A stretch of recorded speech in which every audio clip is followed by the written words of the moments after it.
नमस्कार मंडळी. आजची प्रसन्न सकाळ. आज भोगी होती. सकाळी प्रसन्न मनाने देवाची पूजा केली, आरती केली. जेवणासाठी वालाच्या शेंगा, गाजर, मटार, वांगे, बटाटे जेवढ्या माझ्याकडे भाज्या होत्या त्या सगळ्या चिरून घेतल्या. एकीकडे मेथीसुद्धा सगळी निवडून घेतली. कढई गरम करून त्यामध्ये तेल, जिरे, मोहरी, हिंग घालून हळद घातली आणि एक एक करून सगळ्या भाज्या घातल्या. छान सगळ्या भाज्या परतून घेतल्या. त्यानंतर त्यामध्ये लाल तिखट, काळा मसाला, धनेपूड, चवीनुसार मीठ घातलं आणि त्यामध्ये थोडंसं गरम पाणी घातलं.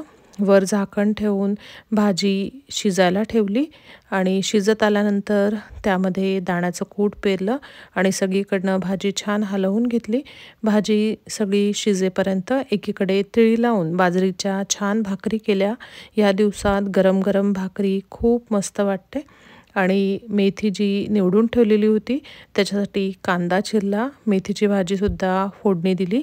आज भोगी असल्यामुळे खिचडीसुद्धा करतात, त्यामुळे कुकरमध्ये खिचडी करायला लावली आणि सगळ्या भाकरी करून घेतल्या.